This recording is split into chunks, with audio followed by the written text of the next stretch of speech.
Okay, aloha and good morning from everyone from Hawaii. My name is Jürgen Steinmetz. I would say it's good evening here. It's 9 o'clock in the evening here in Honolulu. I know many of you are joining us from the other side of the world, from Europe, from Africa. I see even one of our friends from Buenos Aires in South America joining us. Must be really, really late for you. And we're going to have a really, really interesting session today.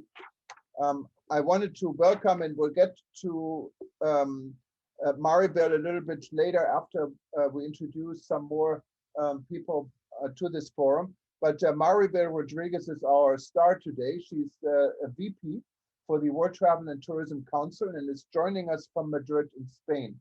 And she will have a lot to say, and I'm sure there are going to be a lot of questions how WTTC is actually saving or trying to save and rescue the global tourism industry with the help of the G20, 45 CEOs of the largest tourism companies in the world, and a little help from Saudi Arabia. So that's going to be really, really interesting to find out. Before we start, those of you that are not yet registered on rebuilding.travel, you can do so. It's free to join our network. We now have people in 120 countries. We actually welcomed the latest country that joined us just a few days ago is San Marino. What's a little tiny country in close to Rimini in Italy. It's not in Italy, it's independent. It's the Republic of San Marino. We have people from all sorts of parts of our industry, anything from tour guides to ministers of tourism, CEOs, and people who work. We have taxi companies, so everyone is in here. We're all discussing one thing: how to rescue our travel and tourism industry.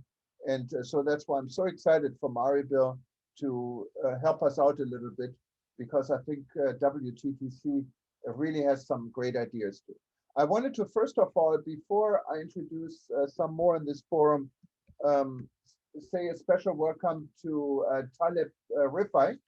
Taleb, of course, I think everyone knows, two-term Secretary-General for the UNWTO for many years, and he's our co-host, and he has been with this initiative from the very first moment. He lives in Amman, Jordan, but is joining us, I believe, also from Spain. Welcome, Taleb. Let me just open with Taleb very quick, and then maybe we can go back to just real quick to some of the participants. I promise they can say a word that means like a minute or so and introduce themselves. Welcome, Taleb. Thank you so much. You're very gracious in your introduction, Jürgen. I'm speaking to you from south of Spain now, like Maribel, who's always a star, not just today. Maribel is in Madrid and I'm in the south of Spain. Wow. I am very excited about this because WTTC has been playing a very important role lately. WTTC is filling a gap and filling a vacuum that is needed, very well needed in the international arena. The international system has not been working well lately, not because of its own nature, but because of the circumstances that have developed lately. We don't hear any much about the AU, the EU, the Arab League, the United Nations altogether. But WTC is insistent to play its role, not just with the private sector, which it represents, also with governments. I'm delighted to be part of this. I'm delighted to be an ambassador of WTTC. It's really the collective work of Maribel and Gloria Guevara, the head of WTTC, and many, many others. I just want to salute WTTC today, and I'm listening with all attentiveness. I read the report, Jürgen. It's a very interesting report. I'm looking forward to hear Maribel talk about it. Thank you so much. Yeah, thank you very much. I also wanted to say for those that are reading Itobo News, that's the publication I run, we made this a premium article. That means anyone who wanted to read it has to be a paying subscriber. I took that off now, so you can go back to the article and read it free of charge with all the details. And I was so excited yesterday in putting this up. It was quite late and our editors were gone. And I put the wrong recording, only a very small part of the recording on our podcast. We now have a podcast system. It reads all our articles. That is also not changed. So if you listen to the podcast and you only got 6 minutes of the story, go back. You can now listen to the entire story. I just wanted to say this real quick. Now, really a short introduction to some of the people are recognized here, and this it's not in order of importance or not importance, but I'm just going down who I see. I wanted to say hello. First of all, I'm very happy he is with us because he's on vacation, on a domestic vacation. That's something we had discussed in many of our sessions, how important domestic and regional tourism also is. And this is my good friend Felix Chila. He is the head of the tourism Zambia Tourism Board. I think the name is changed. But Felix, how's your vacation? Welcome. And where are you? You have to unmute yourself, please. I think he's mute. Hello. Yeah, I think you can hear me now. we can hear you, and I'm Yes, trying yes, to find Felix, you so I yes. can show you a picture, but I haven't Good found morning. you. Good morning, Taleb. Morning. It's an honor for me to be on this platform. I know you're very familiar with Zambia because Very much. your career with the UNWTO started with Zambia, and I had the privilege to Yes. take you for a helicopter ride, and then we had that ride in the bush to go I on still formation. remember it very, very well. Thank you. Exactly. I don't want to say a few other details, but then of course you ended your career in Zambia as well. And Right. I met Jürgen at the Victoria Falls during that momentous UNWTO session, which still reverberates. So I'm happy really to be here. I've been 10 years on the helm of the Zambia Tourism Board, now Zambia Tourism Agency. And actually, I'm in the Lower Zambezi National Park right now with my family. We took a few days off, and this is my little home away from home. We're getting back today. But I think it's important to just state that we are very proud as a destination, one, to have been among the first in Southern Africa to put in place safety operating protocols.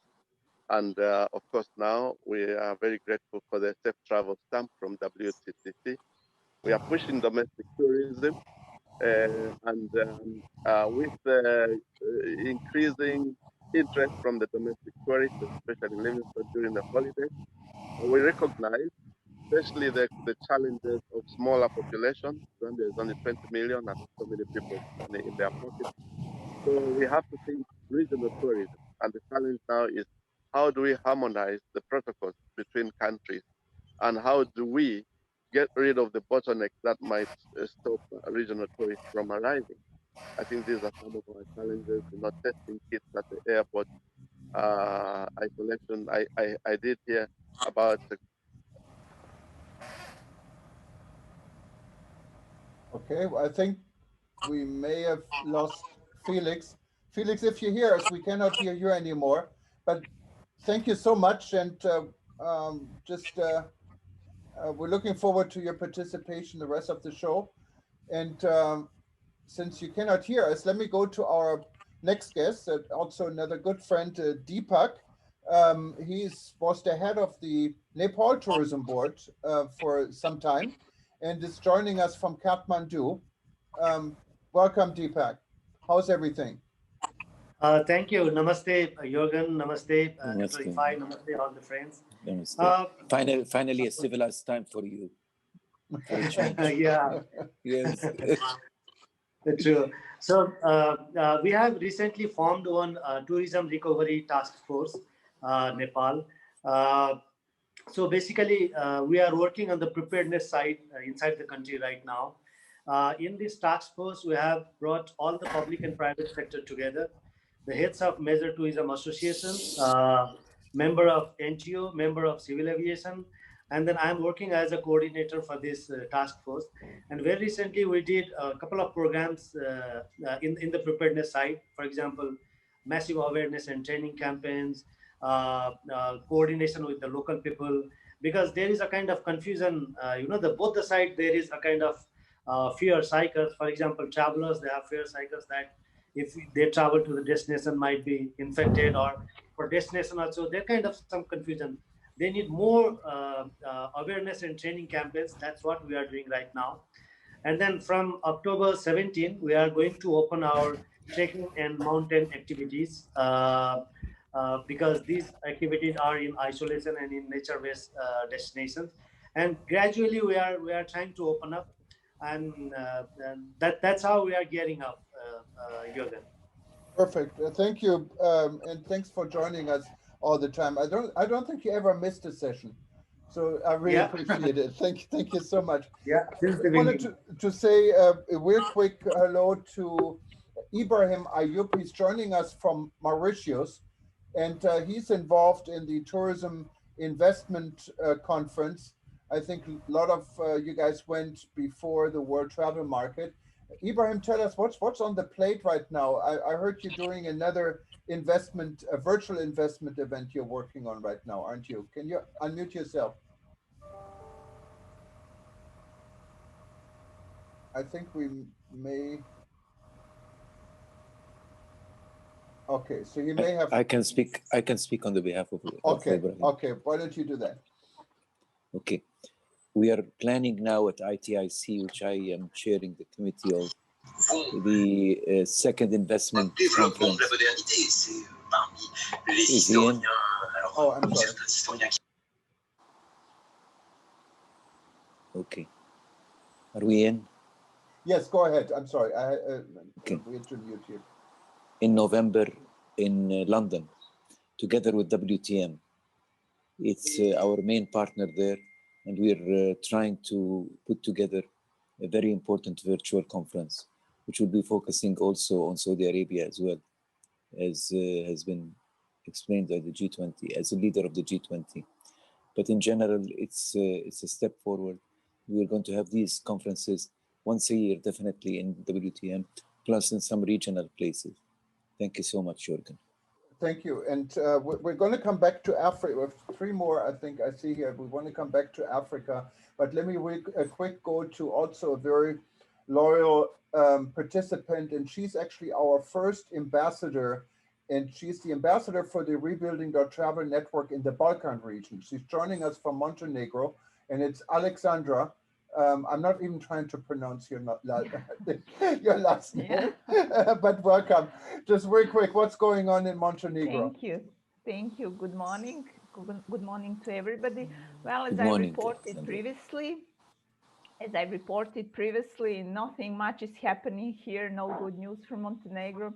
The best news actually is that the weather is great, and that's about it. And I'm kind of jealous that you guys are reopening tourism, but I'm just joking, of course, because it's very valuable for me to follow what's going on, because in Montenegro we are quite slow, and we have political issues which are dominating the situation. And I believe when these issues are solved, when the new government is takes over, which is going to happen, I believe in couple of weeks, like 2-3 weeks latest, I think that we will start discussing possibilities of rebuilding tourism in a real way.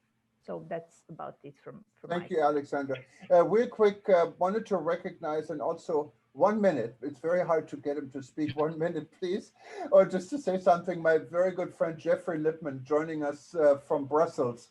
And I could not just ignore you. And you have a very good history with WTTC, because it was kind of your brainchild. You started WTTC, and you were I think you had the title of the first CEO of this organization.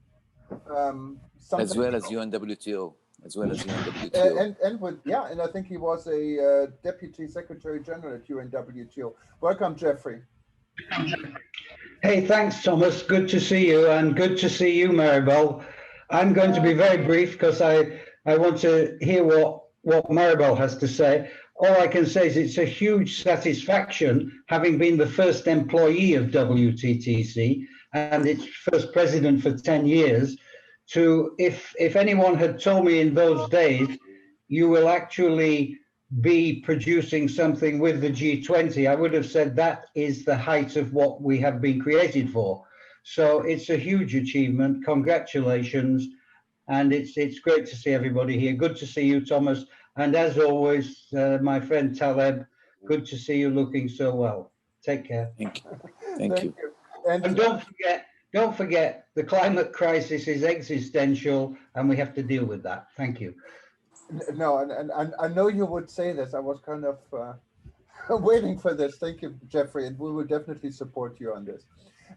Now, I'm just wanted to say hello to my colleague at the African Tourism Board, the chairman of the African Tourism Board, Cuthbert Nkubi. He's joining us from Pretoria. Welcome, Cuthbert. Thank you so much, Jürgen, for your great steering work in bringing the tourism sector to the fore. Let's all rally together in running this race. Dr. Taleb, Jeffrey, always my prayer these days is to say, oh God, how best can you give me the energy you have in driving the agenda of our African endeavors? WTTC, under the leadership of capable leaders, especially Gloria as African Tourism Board, we have noted your tireless efforts in bringing hope and in your strides in reshaping the travel sector and turning around the challenges we are going through as a sector to opportunities. I believe that this is the right time for all stakeholders in the travel sector to unify our resolves, to expand our experiences and adopt an inclusiveness approach.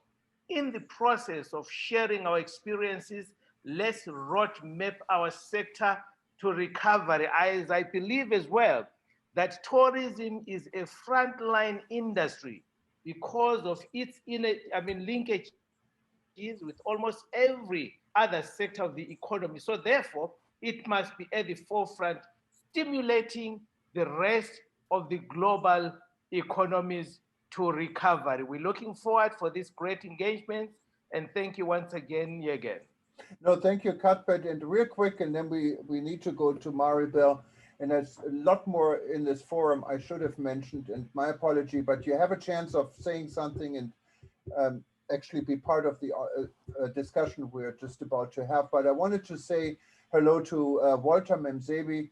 Many of you know he was the Minister of Tourism for Zimbabwe for many years, and also worked, I think, with Felix way back when Taleb was elected at the UNWTO General Assembly. And he's now joining us from South Africa. He's also very involved in the African Tourism Board, head of the Security Committee. Thanks for joining us, Walter. He also became foreign minister. And he became foreign minister, forgot about that. Yes. What, I think you're mute. Are you mute, Walter? Thank you. No, there he is. Okay. Thank you, Jürgen. Thank you, Jürgen. Thank you for organizing this, and to Gloria, kudos. I cut my teeth into tourism at a WTTC summit in Florianopolis, I think somewhere around 2009, 2010, thereabout. And I never looked back. I never missed a session of WTTC during the period that I was minister, because I understood the policy content that underpins WTTC sessions. And I'm very happy that they've grown to this extent where they are now recognized even under G20 frameworks. So congratulations, Gloria, and everybody that is in this session. We look forward to the recovery of global tourism. Thank you. Thank you very much. And without further ado, I wanted to thank you really, Maribel, for joining us. We only talked yesterday morning when we got the press release, or I think I received a message from Gloria actually on WhatsApp. And I was kind of detect her excitement about what happened with the G20 and the top members from WTTC getting involved in a rescue attempt for the travel and tourism industry, what is so badly needed and hoped by the entire world. And you were nice enough, literally within minutes, to say, yes, let's do a session. We had pretty much less than 24 hours to prepare, so I'm very pleased that we had 218 people registering. We have many now watching on Facebook and YouTube as well.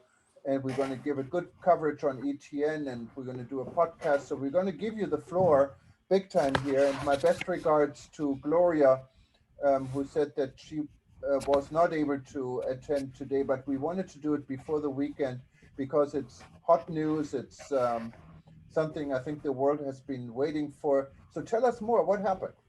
Yeah, thank you very much, first of all, Jürgen, for your amazing capacity to bring together people from all over the world. And I want to as well say hello to dear Philip in Brussels, my dear friend Taleb, and many others here, which I know you follow us very well and you are very close to what we do.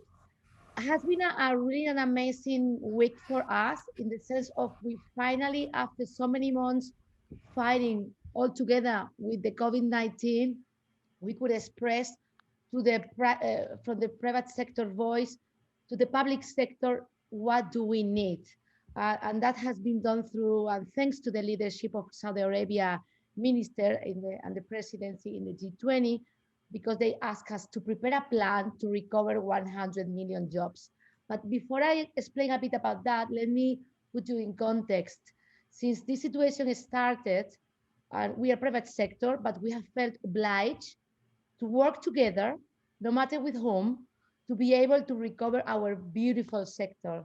We are employing 1 out of 10 jobs. 1 out of 4 new jobs last year were because of travel and tourism. And it's not only that, it's how much it permeates through the entire value chain in the society and the global and the social impact that travel and tourism has. We are employing young people, women, no matter what ethnic, it's a sector that we cannot, of course, think about. It's only jobs, it's only economy, it's more than that, it's social, it's the impact. So when we were requested by the Minister Al-Khatib to prepare this plan, we have been using all our weapons within WTTC, all the members. We have been talking to the different associations in our weekly industry call that we're having with ICAO, IATA, PATA, ETC, all the different associations, international ones, to validate all the conversations and the things we wanted to discuss with the public sector.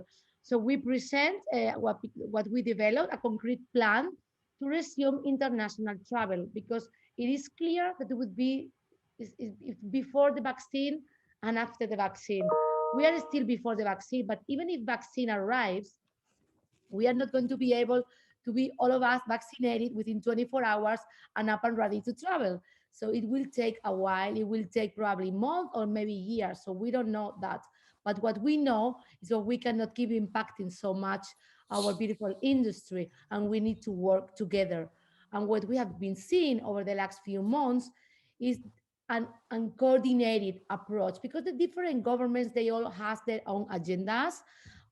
They have been worried, and of course we have is the number one topic about health and the sanitation of the entire world. But what was clear, that was uncoordinated, not talking each other, not organizing each other.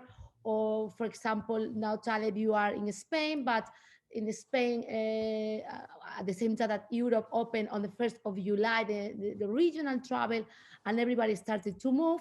Suddenly on the 15th of August, the UK said, look, quarantines when you go back. So from one day to the other, the entire private sector was sort of destroyed, because of course, if you are not having clients anymore from one day to the other, how you are going to be planning ahead? So it was really, really needed that we put a plan together, and this is what we have been doing. And the promise to do that has been very easy. 12 points that the private sector wanted to discuss with the public sector, and 12 points that the governments need to meet as well. It's all about testing on departure, quick, efficient, cheap, because it's very important that this is like for everyone. Coordinated standards and protocols, harmonized. So when someone is traveling from Hong Kong to some part in France, they feel confident that when they see this stuff that we created, that we are just giving a recognition to the work that the different destinations are doing, but it gives a sense of tranquility and confidence. That's very important. We have been talking about the corridors. Of course, we don't expect that from one day to the other everything is going to be reopened again, but please, corridors, safe corridors in cities between London, New York, Rome, Paris, important corridors that are going to help, of course, the normal traveler, but as well the business traveler. So all those coordinated efforts that we have been doing over the last few months has been all related to how we resume international travel in a safe way all together. And that was what we presented. Over 45 WTTC members and a few others were invited alongside other associations that we, because this has been an event that WTTC and the president's from Minister Al-Khatib from Saudi Arabia has organized together. So we have been invited these 45 CEOs, and they all expressed clearly what they were those points that we have been discussing right now: international coordination, a coordinated approach for reopen borders, the implementation of the air corridors, align on health and hygiene protocols and standardized measures, implement international testing protocols, consider an international contact tracing standard, modify quarantine measures for positive tests only, not everyone needs to be, painted with the same brush. Review the existing regulations and the legal framework to ensure that they are adapted to the new requirements. Continue support to the most affected, and this is very important because SMEs, 80% of the global company, the different companies worldwide are SMEs. We need to help them, of course, and governments need to acknowledge. Provide consistent, simple, and coordinated communications to citizens and travelers, and it's again all about the confidence to the traveler, or expressing properly what is the situation. Because if you are in some place at a certain point and suddenly you receive a WhatsApp or you see in the media, if you go back home, there is a quarantine, of course you go back home, because if you are a bus driver, you cannot be quarantining at home or even in a hotel, like Tony said now about Hong Kong. If you wanted to travel now going back home, but then instead of going to your house, staying in a hotel.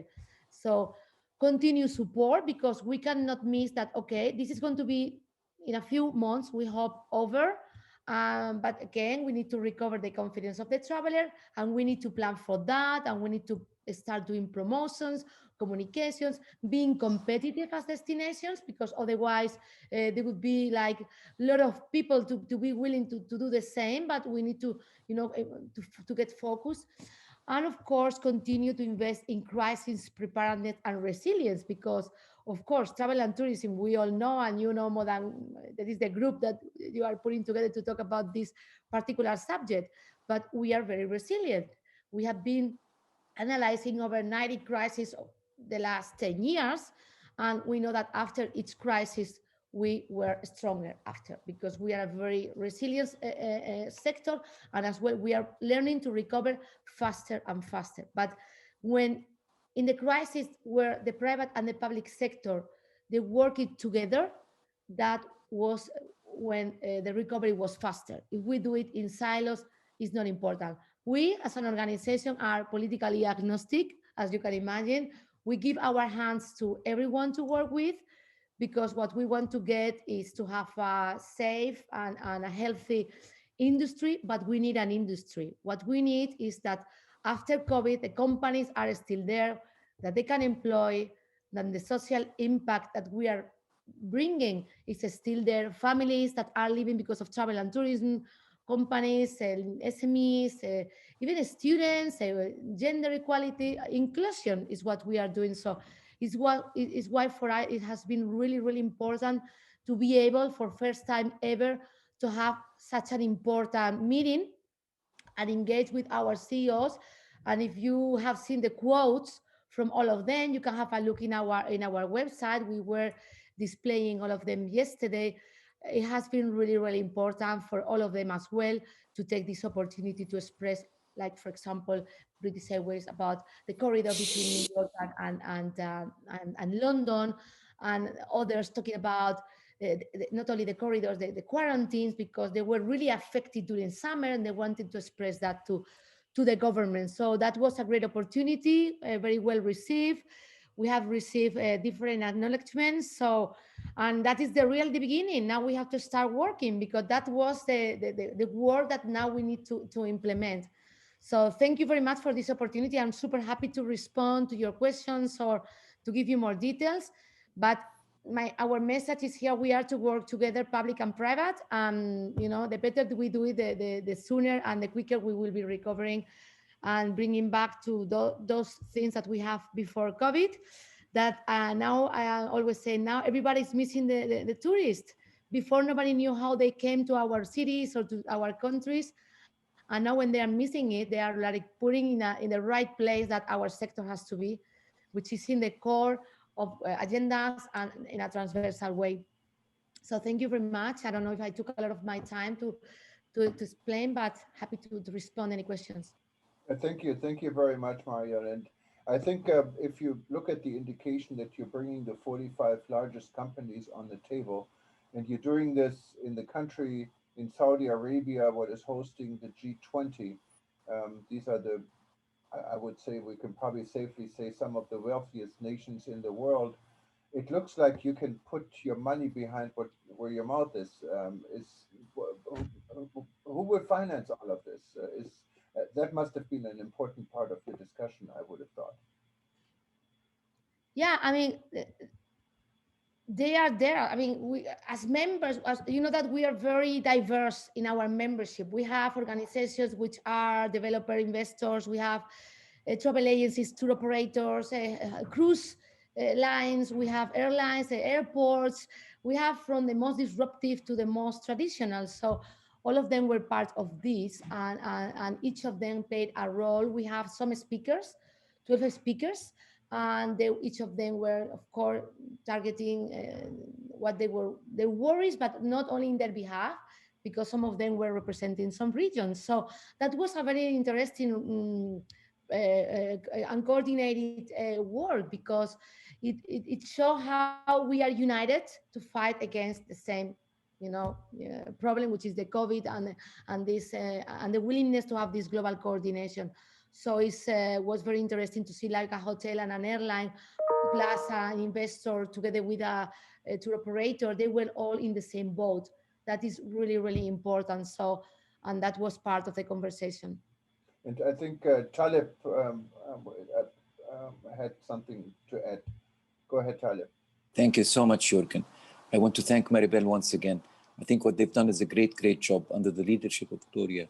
We've been able to bridge the gap between the private sector and the governments, which is very, very important. Nobody's doing this now at the international level. And I think the G20 is a perfect platform to do that, especially in Saudi Arabia, that's taking special interest now and special care about its tourism sector. Now, what I want to add is two things. One is the emphasis on domestic tourism. I keep saying this because it's very, very important. At the time being, what Maribel said about confidence and trust will never be bridged very soon. We need to concentrate on domestic tourism. And I'm glad to see that amongst 12 points, whether it's from government or from the private sector, there is emphasis on this. There is a demand from the private sector to reasonably price the packages for domestic tourism and to believe in that. Because as I always say, the country that's not visited and enjoyed by its own people cannot be enjoyed by anybody else, should not be enjoyed by anybody else. It's a problem of the developing countries, mainly, because in Europe and the United States, 70-75% of the traffic is domestic anyhow. So I think we need to rise up to that level. It's an opportunity for us. The second point I want to say is there should be an emphasis on long-term stay.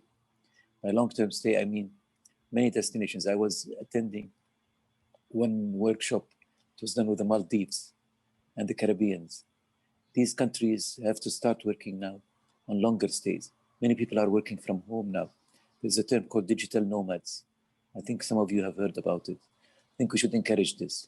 Somebody can come now and stay here in Marbella, where I am, and stay for a month or two, not just a week, not just 2-3 days. They can work from here. They can work from more beautiful and more scenic places.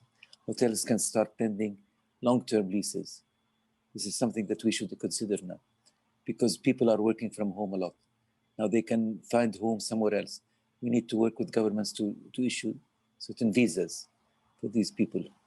We also need to have the private sector cooperate in this regard, so hotels can start giving special offers for people that want to stay long term.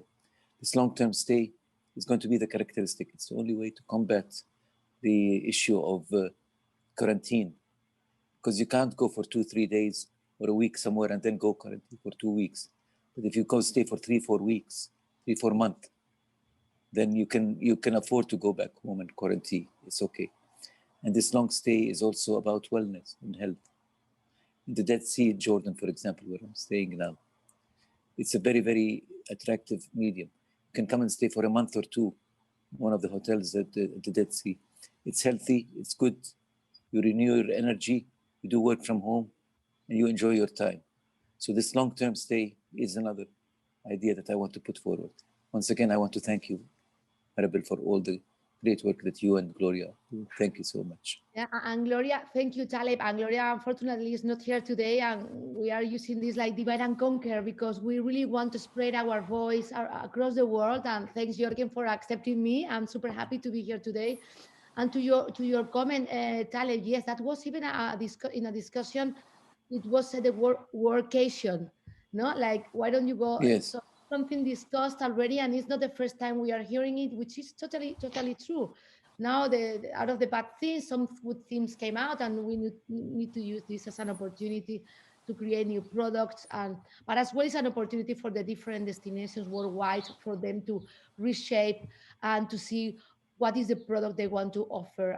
And well, they have now, unfortunately, in one side, the time to think about it, but as well, the ones that are doing it right now are the ones to be more competitive when we go back. But that is a little different to the private sector. There are companies like airlines, they are losing every day $250,000. So I read that this is impossible. So it's why governments needs to understand that they need to keep this particular sector because it's the backbone of our tourism. And to resume international travel is very important that we have safe companies when we are able to go back, and that's why tests on departure and to have a coordinated international protocols implemented are pretty much needed, because that would be the only way to be able to keep traveling, to keep doing business. It's very beautiful to be all of us here today, where we can see in different time zones and we can say hello, good morning, good afternoon, good night. But at the end of the day, other things, physical things are as well pretty much needed and missed.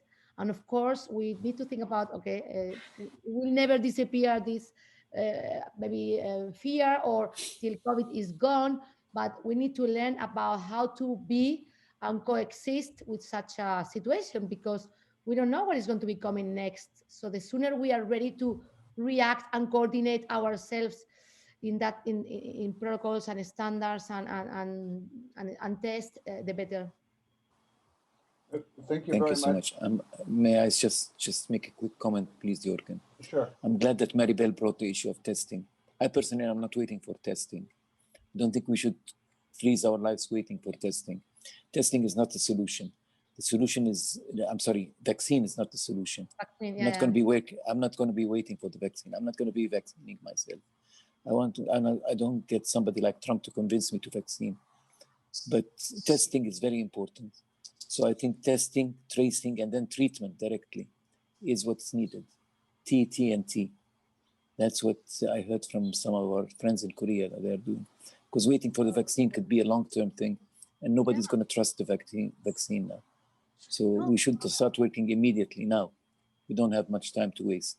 Thank you. No, and even Taleb, so even if the vaccine would be really like amazing and very, it will take. Is that we cannot wait. We cannot wait. We exactly. work, and there are many options. Exactly. And like when everybody, I mean, the situation is because of the number and the big numbers and but now the second wave, which is of course pretty much now in Europe, as you know, Well, of course, the second wave is bad and is impacting, and maybe more countries, one country more than others. But in reality, there is a less pressure in the hospitals right now that it used to be in the first wave. We are That's learning a right. bit already, so that's we are having my particular situation. For example, being in Spain like you are, and I'm in Madrid, which is sort of lockdown one day and the other day is not. So it's very funny for us as a citizen to really understand where we are. But we are trying to do our normal life. We're using our mask, using gel, Exactly. disinfectants. Exactly. We are doing normal. The Go about children your in the life. Go school, about. children's in the You're right. school. No cases. When there is a case, they are informing, doing a PCR problem, go back. Like, and we were very surprised. It's already 1 month since the schools started, and nothing happened. So that's a really good sign. Yes, I agree. So Completely. thank you very much. We have Raed Habis, another good friend of mine. He's joining us from Saudi Arabia, and he's been Hello, raising Mr. his Raed. hand.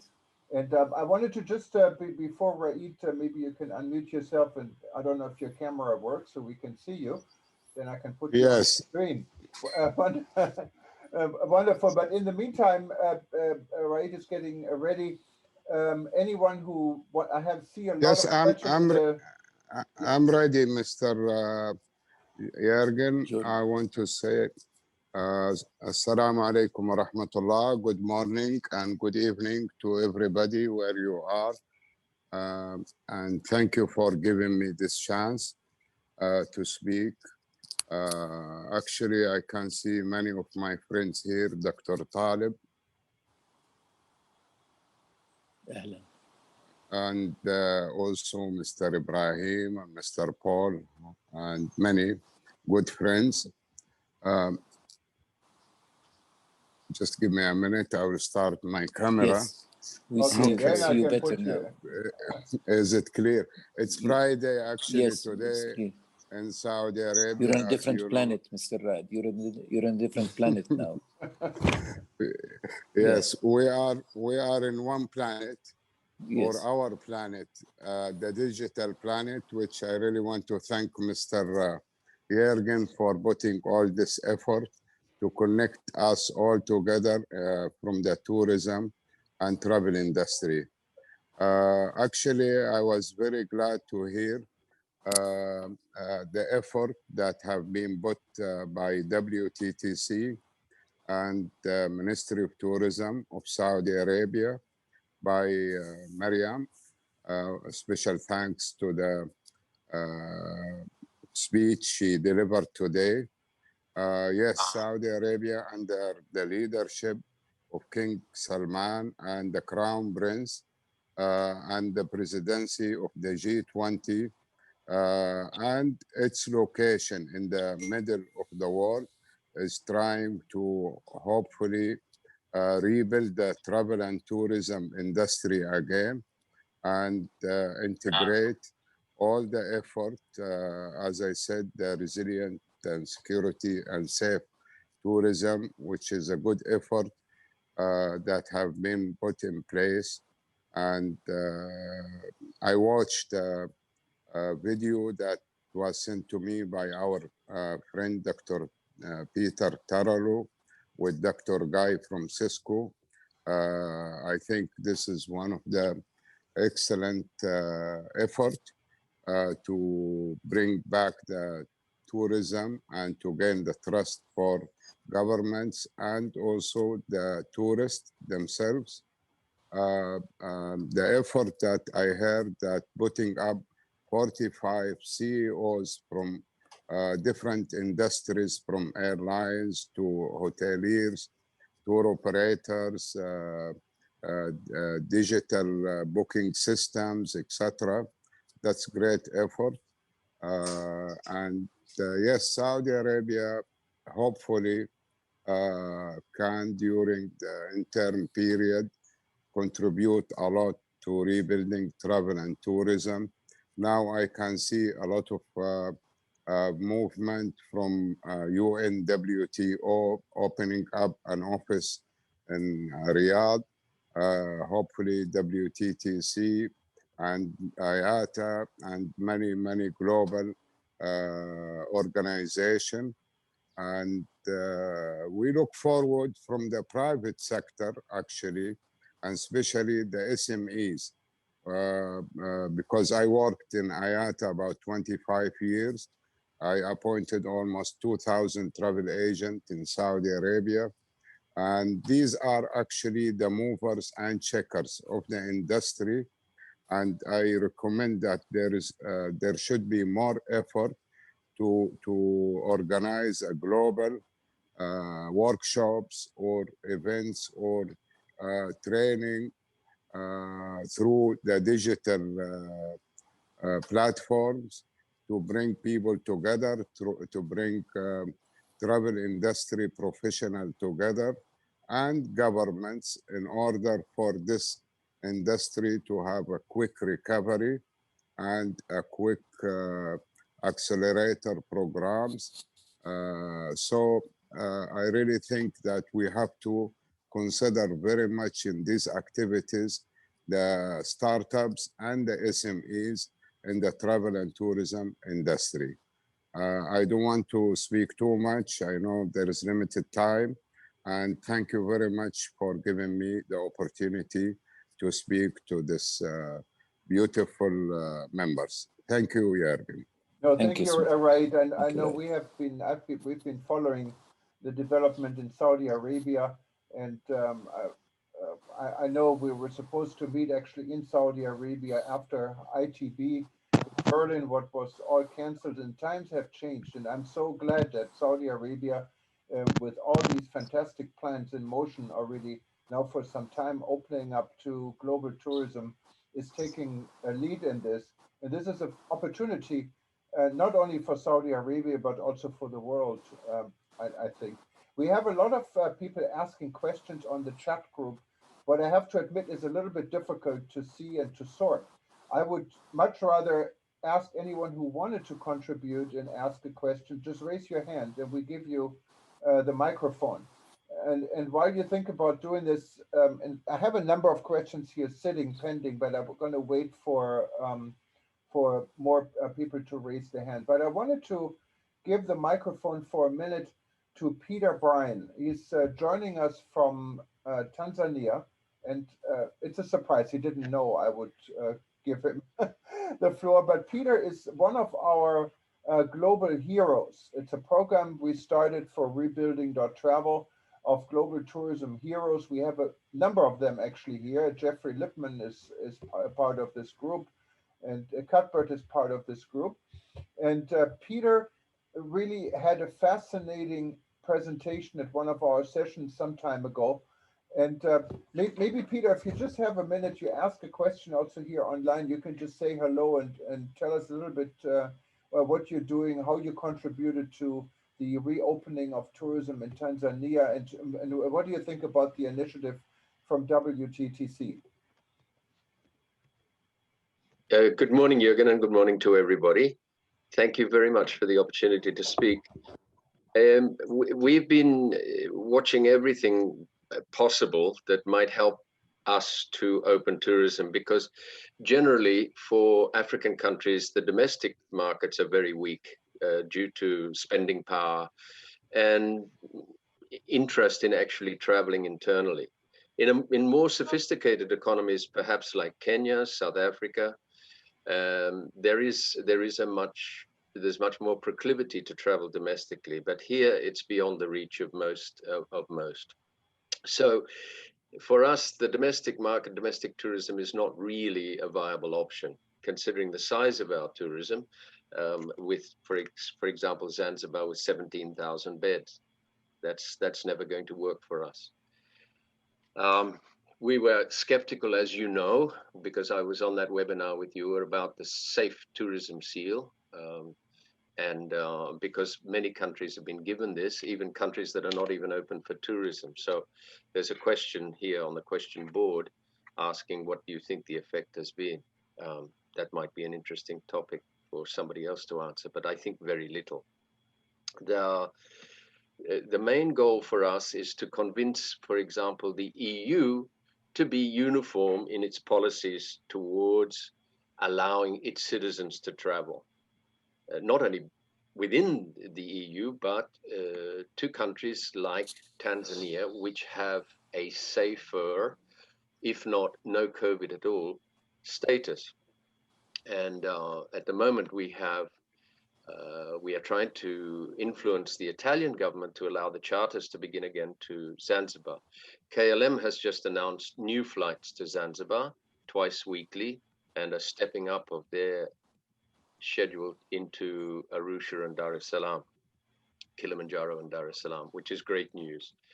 But the key to destinations like Tanzania and Zanzibar are single hop flights, not having to go through the Gulf or Addis Ababa or Turkey in order to reach the final destination, because it adds at least 8 hours and doubles the time of an 8-hour flight.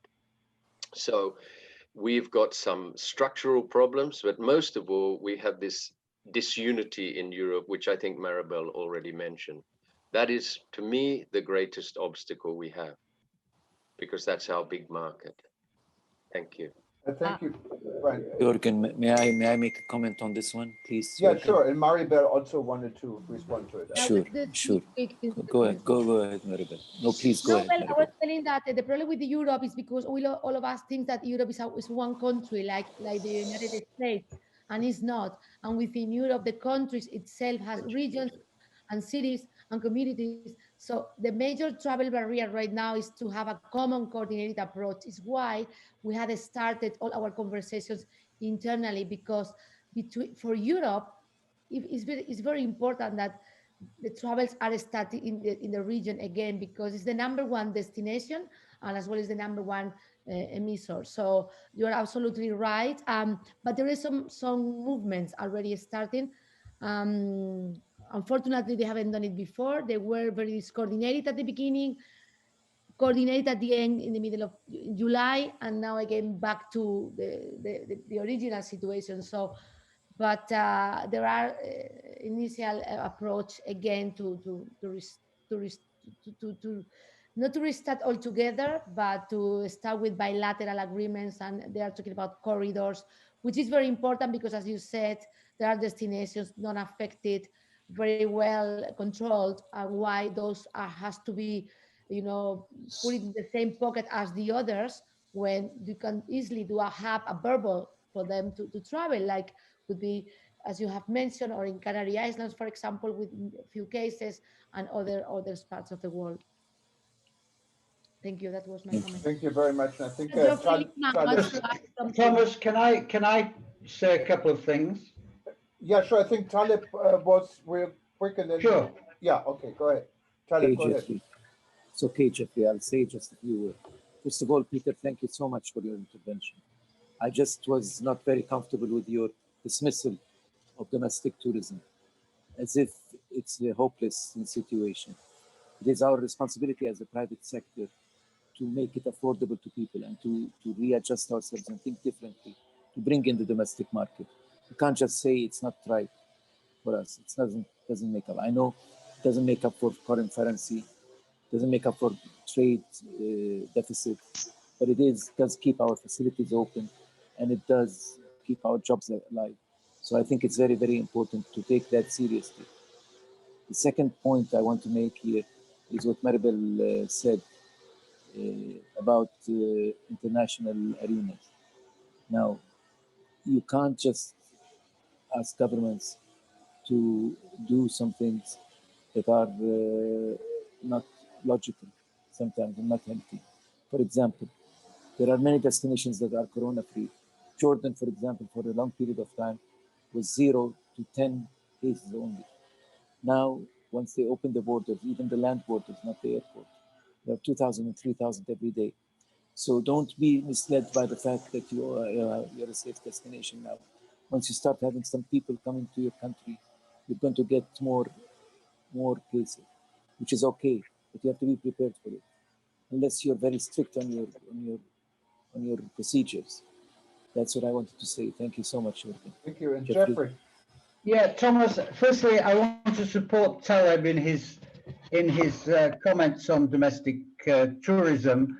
if you look at the numbers that WTTC use, about 70% of the GDP numbers come from consumption. That's people spending money.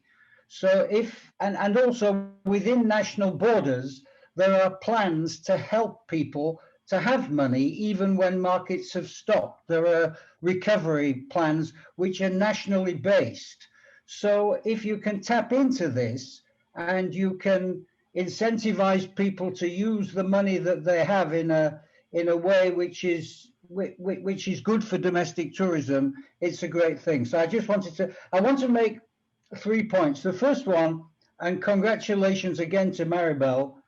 I've been in so many seminars, and many of you have, and it's a lot of often blue sky thinking and magic solutions. And you can spend your life in these seminars. And I suggest that now we have a plan, we don't have to have those kind of discussions. We can talk about really how do we implement, how do we make the things that are in these 12 points, how do we make them happen? And when we make suggestions, we should reference them to one of the points so that we're all talking in a common way against a plan which has been widely recognized as being valuable. And then the last point I want to make, and it's a bit self-serving, but there's a tendency to forget the long term whilst you're focused on the short term. You don't think about draining the swamp when you're up to your neck in alligators. The long term for us is now with the climate situation. It's bigger than COVID, and it's starting to impact. So I would like to reference item 11 in the WTTC's plan. I would like to urge everybody now to build climate-friendly travel. And I would like to offer for the international community the registry that we launched last week, which is a no-cost way for people to get onto a clean and green path. By creating plans, we can help you do that, and registering them and reviewing them every year, and making sure that whilst we respond to the COVID issue, we also deal with the existential climate crisis. And final point, these black swan events, pandemics, terrorism, they don't disappear after we've had one. They come every 5-10 years. It's time the industry puts a big fund together with the insurance companies and the oil companies and the airline manufacturers, so that when these things happen, we don't have to be the first people to the government saying, you have to help us first. We have to prepare now for these to happen regularly and to help ourselves. And you could create a fund by doing what everybody else is trying to do, which is to tap into a very, very small percentage of the money that travelers pay and to put it somewhere for the time when this will happen again. Thank you. Thank you, very much, Jeffrey. Jeffrey. Actually, you are referring to the points 11 and 12, and they are as important as first and number 2, which is just the order, no? But those things are really important. One is the long terms, of course, and we are not prevent that when COVID is over, nothing else is going to be coming again. Yes, we'll have something else. And as well, the related to climate change and sustainability. And thanks for being part of our now currently project, which we are creating a committee on sustainability that I hope that our members and we will be, of course, contributing to give ideas and to share best practices worldwide on this particular matter. And thanks, Geoffrey, for all your help there and your brain in this project. Thank you very much. Thank you, Jeffrey. And we have 2 more people who raised their hand. One is Omar. We get to you in just a minute, but for quite some time, Mark Reed. And Mark is an Australian guy living in Bali, involved in some fascinating technical platforms. And I don't know if that's what your question was, but Mark, welcome. And hope everything is okay in Bali.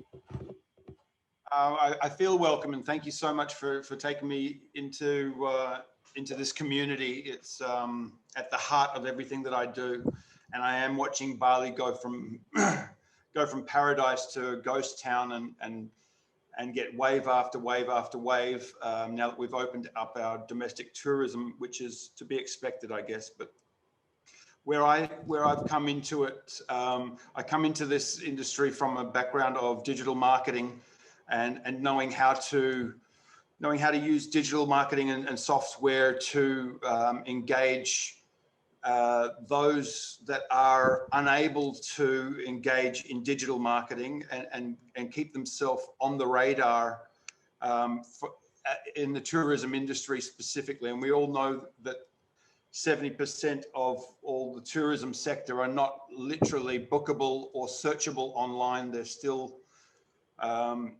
trying to fight for every booking, and obviously they're not going to come back. So I don't really want to harp on too much about what I do. I would love to speak to you all on a personal level. We have got, we're about to start rolling out. It's an incredible journey. But what I did want to say was I've become part of a group here in Bali who have already repurposed 4 hotels. And 4 hotels with an investor, and we're just taking them over for the year. The management team of the hotel and all the staff are still employed, and we're repurposing them towards medical and wellness staycations. The first 4 pilot hotels are doing very well, and we're building up some incredible community support from all of the wellness sector. And we've got a goal between now and the end of 2021 for another 40 within Bali, 40 hotels. There is some incredible community work going on here. And within 3 years, the actual budget has been set for 1,000 hotels to be adopted into this sustainability and wellness repurposing of hotels, along with digital nomads and startups and those that are on remote working opportunities that want to be in a healthier environment with sustainable organic foods and everything based on climate and sustainability. I would love to field any of your interest in all of that. And once again, I really appreciate being part of this group. I look forward to working with you very soon because we can roll this out globally. Thank you. Thank you very much, Mark. And just wanted to remind everybody, if you have something to contribute what other members of rebuilding.travel should see, just click on the contact form on rebuilding.travel. We're looking at everything, and a lot of this information is put up on our website for others to see. And we also welcome any ideas and anything you maybe wanted to present to the group at one time. We can have a special session like we have this one, where we can focus on specific subjects. And finally, we're working on launching our resilience.travel website. What again is meant to be a public forum where anyone can contribute to. It's going to be free, like everything at rebuilding.travel is complimentary. And so that's our way of hopefully contributing to the global communication. And of course, Mark, you're welcome to be part of it. I wanted to go to Omar Navas. Omar, tell us where you calling from and what your question is. I think you have to unmute yourself. Is that okay by now? Yeah, we cannot see you, but we can hear you. Now we can see and hear you. Okay. Yeah, 2 or 3 things just to explain that. Well, real quick, let us know where you're from, where you're calling. Yeah, from. actually, I'm in Paris at the moment, okay. And I worked for many years under Dr. Rifai and Jeffrey Lippman at the UNWTO in Madrid. As a matter of fact, I got locked down here in Paris and couldn't get back to Madrid. And last week I was able to go there and bring all my stuff back by car. And now I think the frontiers are closed again. But getting back to what Dr. Rifai mentioned, I also want to point out that I did a landmark study under him called Domestic Tourism in Asia and the Pacific, which is available online, and it's a very interesting study. Unfortunately, this could not be extended to the global level, but what Jeffrey mentioned, that 70% of global tourism is from domestic tourism, is true. Maybe that it is, in my study, I found that in Asia it was 60%, but I think many developed countries, it is around 70 to 75%. I just want to get back to one other point. This is to Peter Bryan. I just read the article in. Hello? Yes, go ahead. We can hear you. Yeah, sorry. I just read the article, Jürgen, in the eTobo today about Tanzanian tourism. I was fascinated that in the last 3 months that they were able to recover and welcome international tourists, with France leading the entire arrivals with, I think, 3,000 or 4,000 tourists between June and the present date. But globally, I understand from the article that Tanzania hasn't been in lockdown and they have welcomed tourists. So it would be nice to know how they have proceeded while other countries have had little difficulty. This is all that I want to mention today. Thank you. Thank you very much, and definitely, yeah, we did highlight Tanzania with Peter's report. To actually, if you go to Peter's profile on rebuilding.travel, you find an entire blue plan he worked on for Tanzania, what is quite good. And if we had time, I would give Peter the word again, but we're running so short on time. But if you read this and I can put you together, I think with Peter, maybe it's something what we could discuss at a future session as well. And Maribel, I don't know if there's anything you wanted to add to Omar's comment. I'd like you to ask, just to invite all of you to have a read to the points, and to spread the voice if you can, and help each of us. Anything we do is always super valid. And one more time, we have been doing this work over the last few months, very tireless and with a lot of passion and willing to change things and support. We have done that under the leadership of the Minister of Saudi Arabia, which we are very, very grateful for this opportunity. But it's WTTC plan. It's not someone else's plan. That's very important to indicate. It's WTTC who has produced it, and we are going to be leading that in any circumstance. And I think it's on your website also your plans for your safer travel stamp. You have a lot of this information actually on your website. It's quite useful. And I think we actually linked to it from Safer Tourism. We also actually linked to it from our Safer seal we started. Well, it's not competing with yours, but it's complementing this because it's an excellent effort what WTTC put together. We have Emmanuel, and as far as I know, Emmanuel is joining us from Ghana. And maybe you can tell us a little bit more who you are. I know you've been with Ghana Tourism. I know who you are, but maybe for everyone else. Welcome. Thank you very much, Jürgen. A very good morning, afternoon, and evening to everyone. And let me say a big thank you for this opportunity. It's been great being part of these webinars. I'm Emmanuel Frimpong. I am the Executive Secretary for Ghana Tourism Federation.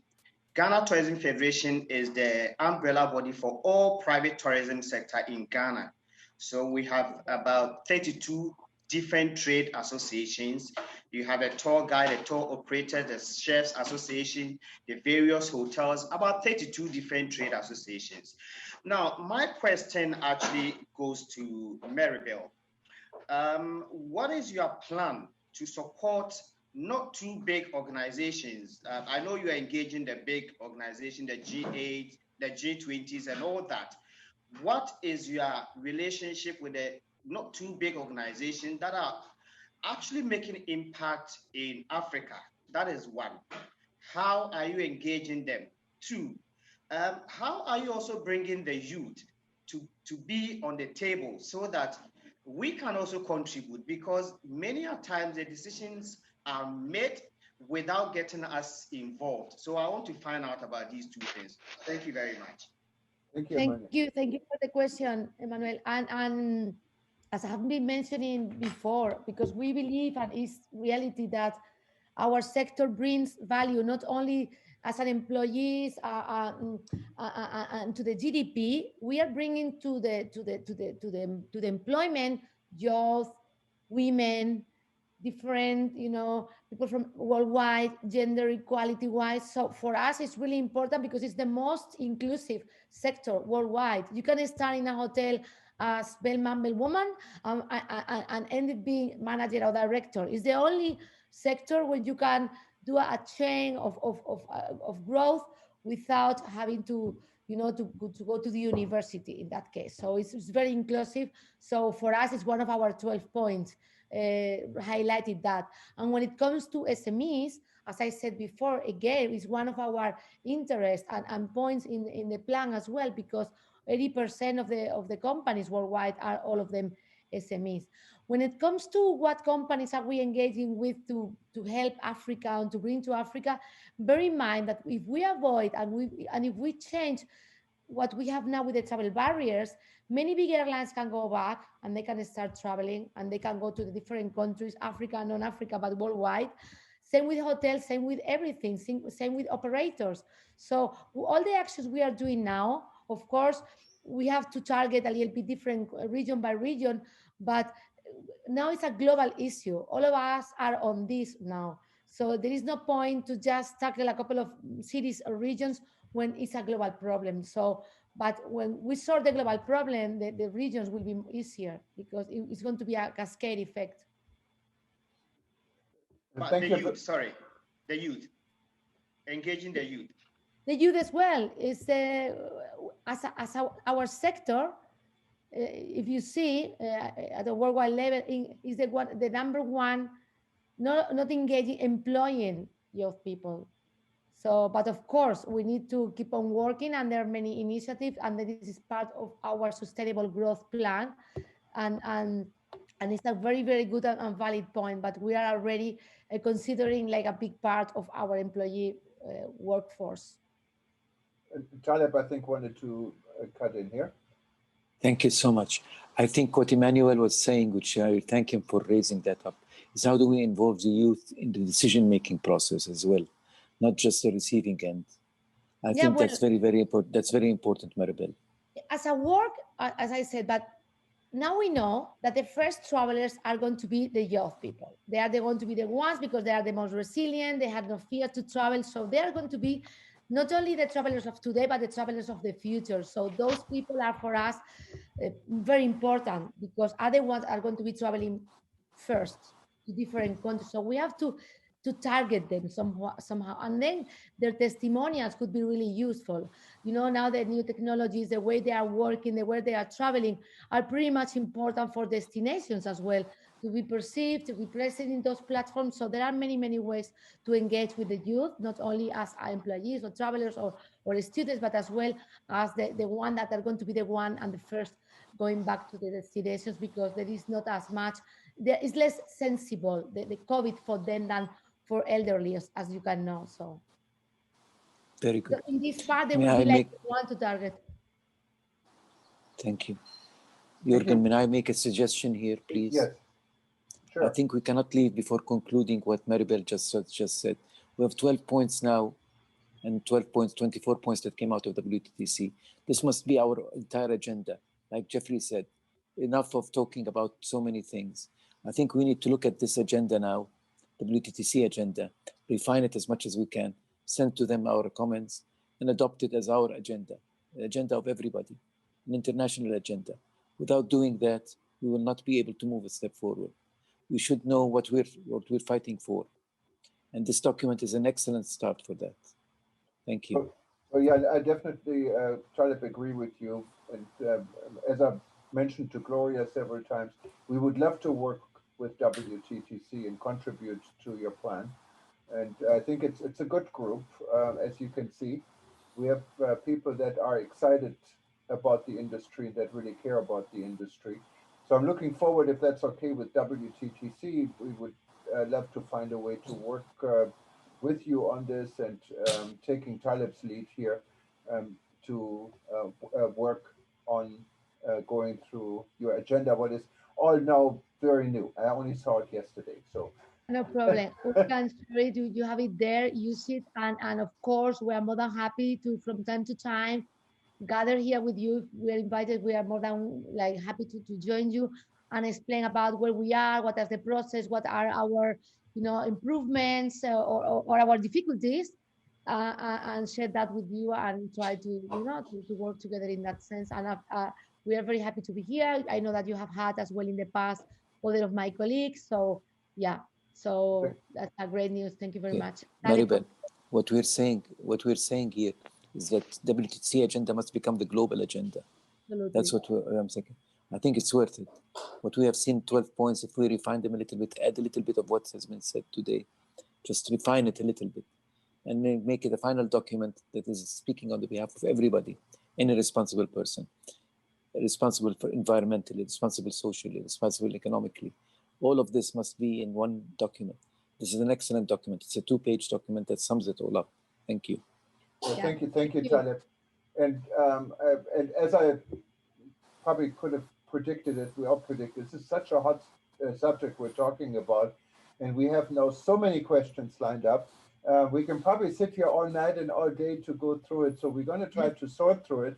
And we have a few people that already raised hands. There's Alexander, there's Grachna from Poland, there's Kazim from Nigeria, and Raid also wanted to add to it. So we don't unfortunately have time for everyone to listen, but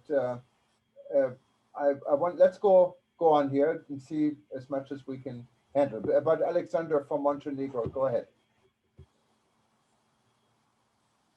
Do you have to? I'm muted. I did. I'm muted. No, now it's okay. Okay, thank you. Actually, I would like to have Maribel's and Dr. Taleb's views on the issue regarding Montenegro. As you all know, Montenegro is a very small country, very beautiful country in Europe, very close to all the main markets, but we are stuck with Corona. We were promoting ourselves as corona-free country a couple of months ago, which was a huge mistake. And then now we are #1 country in Europe regarding the number of infected cases. So everything is blocked here. And Dr. Taleb and Maribel were talking about global standards and global strategy, which I support very much. But I would like to have your reviews. What actions should we take now to improve the situation? From my point of view, we should start rebuilding trust and confidence in the destination, of course, when we solve the health issue. But I would like to have your views on this, if you can, add something on it. Thank you. I'd love to add something to Montenegro. Montenegro is a wonderful country. I had an opportunity once to go with a minister with an aeroplane over the sea and looked at Montenegro in one shot. You could see the whole country, the beaches, the mountains. It's beautiful, really. I think it's a perfect place for the so-called digital nomads. Perfect. I think you should concentrate more on that if you want international tourism. International tourism can only be done through long-term stay. In other words, you should promote your country as a country that is capable of receiving young people and people that want to work from home, and turn your hotels into residences. Really, that's one point. The second point is encourage regional tourism. You're in a region that is quite vibrant. You should open your borders a little bit more and encourage people to come from the region to spend a day or 2 or 3. I don't know how the quarantine situation is in your surrounding countries, but it's important to encourage not just domestic. I know domestic tourism is not very viable in Montenegro because it's a very small country. but you live in a region that is quite rich. You have around you Croatia, you have around you Serbia, you have around you also Macedonia as well. Macedonia, yes, Albania, yes. Albania is a very, very, very supportive country as well. So all of this can help you. I think we need to look at a new strategy for Montenegro. Montenegro is a big resort, really. The whole country is a tourism destination, from beach to mountain, everything, all in one shot. Thank you. Yeah, thank you. Thank you very much. Maribel, can I have your views? As I said before, well, right now is the opportunity for destinations to do, to plan for the future. This future we have been commenting today since early morning, and for you as a destination, the regional and the domestic for us should be like Europe, no? That is really very important, and comms plans, promotional plans, all has to be really well coordinated and organized. And we believe that anyone that is doing now and is presenting themselves very competitive is going to be the one that is going to win, is going to be the one there waiting and receiving. And you have to communicate all the efforts you are doing. You have to communicate how safe traveling is there. You have to start again building up about your products and showing up there, because people is there waiting for travel back again. Use the media, use all the technology possible there, all the platform, the youth, the young people in Europe to travel, because as soon as we are ready to travel, people is going to be doing, despite of having fear or not. But use those tools right now to start building your case and being prepared for it.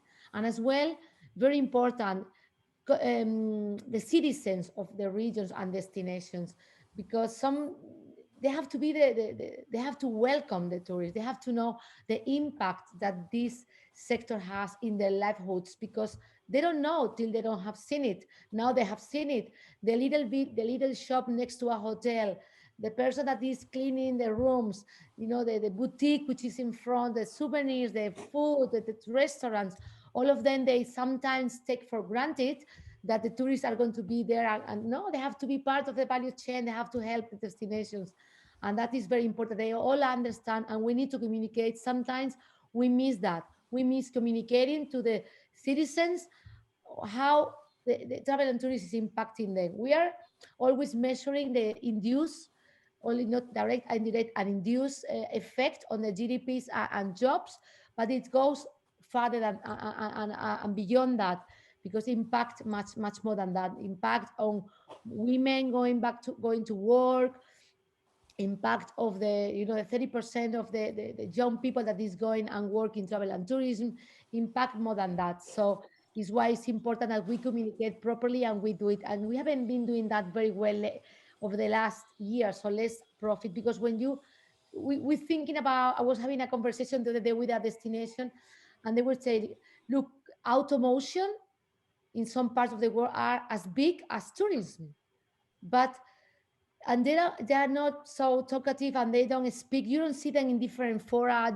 You don't see them, but they are there. They are very well perceived. They are very well, recognized by the governments and associations, industry, and citizens. Why? But we have to think why we as well should be communicating how important we are for the society.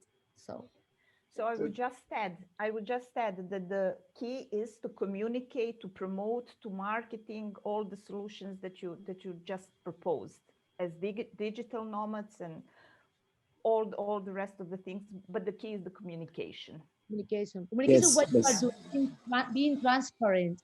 Let them know. Let them know what they feel, what they get to your country. Use the testimonials. Use them. When someone is going to your country, ask them, how did you feel? How did you feel? Did you go back safe? And use this as a testimonial so people can, because when we are saying ourselves, we are already, we might have a bias that they are not having. So we should use the testimonials and all those travelers going to their country.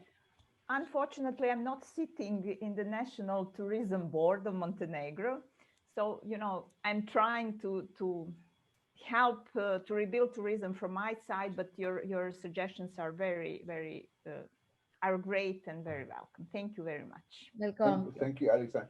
So we have time maybe for. But if I may just add one little thing. Sure. You have to be prepared, very well prepared, because when you promote a destination as a safe destination, and then people start coming, this destination is not going to be safe anymore. In other words, the more people that come, the more risk you take. And you have to be very prepared for that.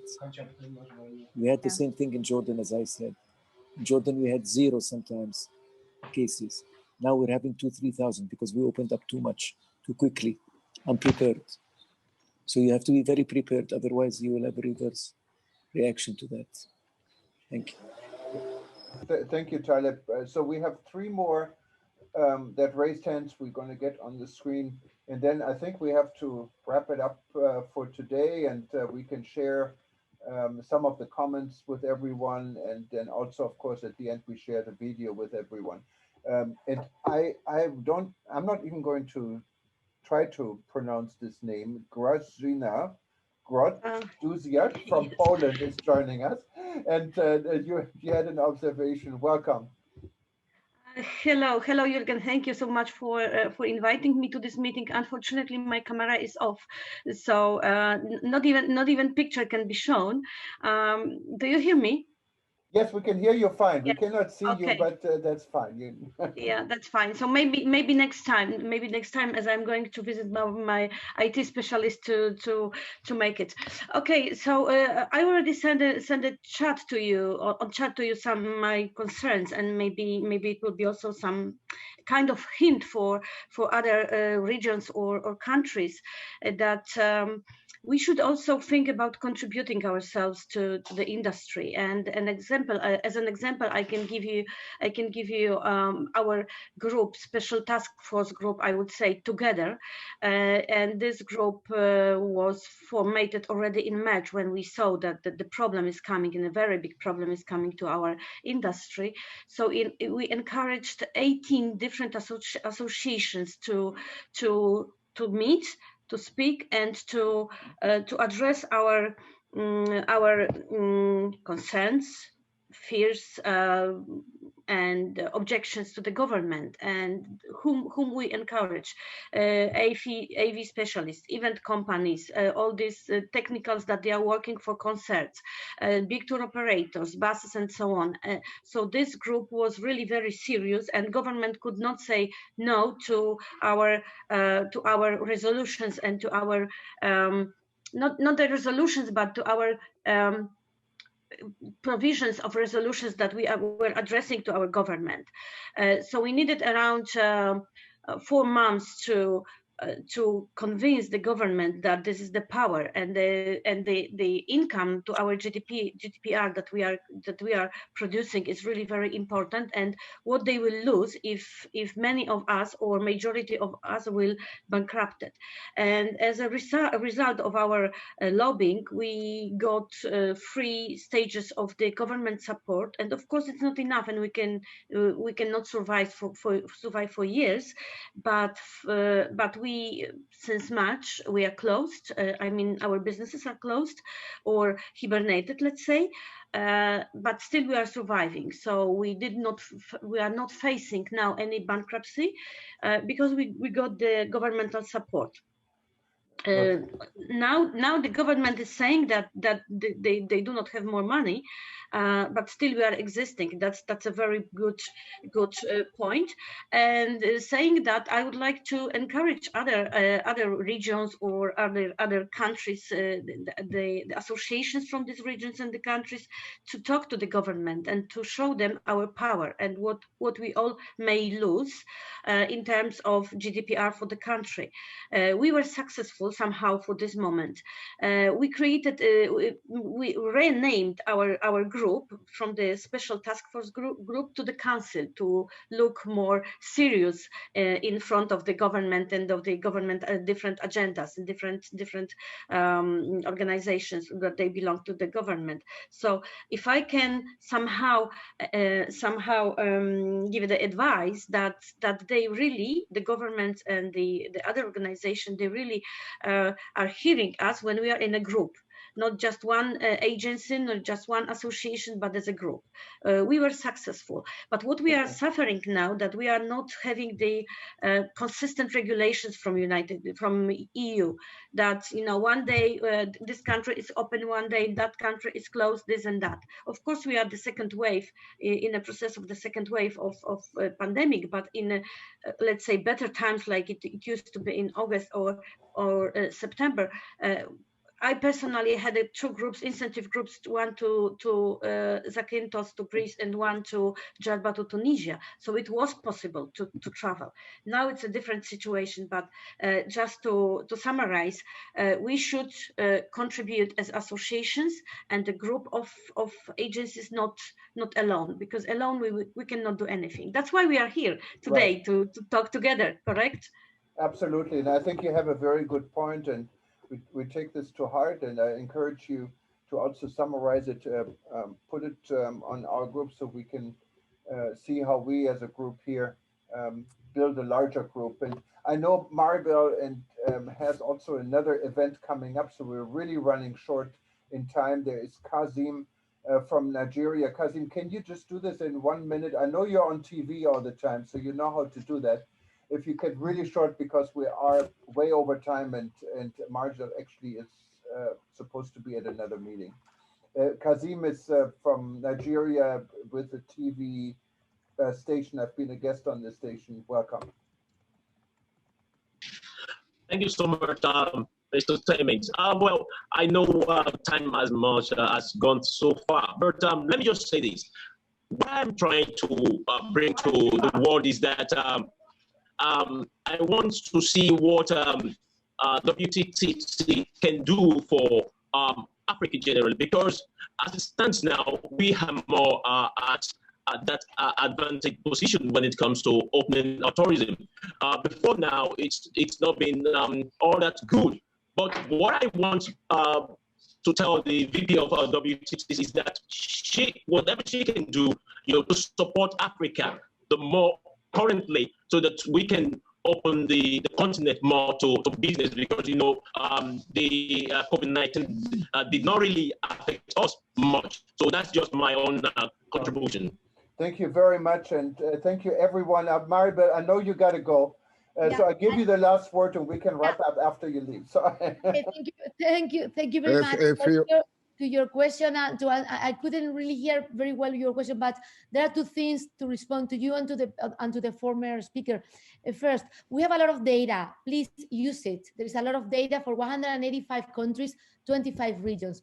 Go with this data to your government and explain how important it is for your country, or how important might be for your country if you compare to the other. That is very, very important. And then, yeah, you have to unite yourself. You have to form groups. You have to speak and to the governments to make sure how is the impact that you are producing. When it comes to travel, what we are doing right now is a global, it's an historic moment, and it's global. Why global? Because we want to resume international travel. And when the international travel is back, everybody is going to be affected. Not only Europe, not only USA is going to be affected, as well Africa. So of course we have to think about what to do in this particular continent or region. But now the important thing is that we resume this international travel. Now everybody is locked down. There are not connectivity between Asia and Europe and America, Asia. There is no connectivity. So if we don't bring back this connectivity, it's impossible that we can then tackle other parts of the world. So two things. First thing, use data, talk to your government. Second thing, let's resume altogether the international travel, because otherwise we can be spending hours and speaking here about blue sky, whatever, but nothing will happen if not. Many livelihoods are going to be impacted. We have been expecting 197 million jobs being affected, $5.5 trillion if we are not acting right now. So, and thank you very much, Jürgen, for your time today, Taleb, Jeffrey, and the rest. Memzabi, everybody that's here today. I hope that we can come back and participate, and I'll share with you all the points, and I hope that you can feed it back and let us know what your opinion is. Thank you very much. Thank you very much, Maribel. I know there's some people raising And so we can maybe go on for 5 more minutes or so. And if you have to leave, Maribel, we fully understand. Thank you very we're much. Way over your time, but and my best wishes to Gloria. Hasta luego. Hasta Okay. luego. Can I have Brian. just one recommendation, please, before she goes, if you don't mind? I've been listening very carefully to all the heated discussion and the eagerness of everybody from the tourism industry to build it back. I've been working on a project to raise or to establish 1,000 startups in travel and tourism and sustainability, which is according to SDG 17 objectives or programs. And I heard very much what you have said. I heard what Dr. Taleb said. I like his initiative, and what also Jürgen said, that the mover and shaker of the industry are the youth. And they are very innovative, very creative. And actually, I contacted WSA World Summit Award in Vienna, Austria. And we are working on a scheme to raise 1,000 startups globally. And I think this is the right time to listen to these innovative young girls or boys and to support them. And we should listen to creative ideas, whether in technology, in product development, in digital marketing, in tour operation, in financing, the pen technology, etc. So if I may ask, I have not looked at the agenda of WTTC with the Ministry of Saudi Arabia, but I can share with you the program that I've been working for almost 2 years. And I believe that would be a very good initiative to be considered by WTTC to help the global tourism industry. Thank you, and I'm sorry to keep you waiting. No, thank you very much. And please share with us. Happy to have a look to it, of course. And we yes, are I completely agree. Thank you. I completely agree. I would just remember that 2 years ago in Buenos Aires, we launched it. We wanted and we spoke first time about the seamless travel journey, the seamless travel, which is about technology, digitalization. And now it's something that was already written in the G20. So we know very well that it's very important to help the youth, the startups, and the technology. Again, thank you very much. I have to go. Bye-bye. Okay, thank you. Thank you. Bye, Maribel. Bye, Maribel. Okay. Stay beautiful. And thank you everyone else for staying so long. This was probably, I think, our longest session we ever had, but I hope you agree it was worth the time and it was interesting. We will share the entire session again on video with everyone, and we welcome your your contribution after this, so we can have a meaningful discussion. My very last a request is, you heard Alexandra from Montenegro. She's our first ambassador for the region in the Balkan region. We would like to get more people taking this type of responsibility for your own region and work with us on projects that are relevant to you, to your neighbors, and to your industry. Because as a global initiative, we can all come together and share the experience, but regional, it's something what has to come from within. So anyone interested in taking this task also under our rebuilding.travel network, please contact us. Also go to rebuilding.travel, click on contact, and we can start this discussion and see how we can bring structure into what we're doing. Again, thank you very much for attending today and for your time. And I want to give the last word to Taleb and say aloha here from Hawaii. Thank you so much, Jürgen. I don't want to add anything more other than just reiterate my call to you. Please look at the document of WTTC.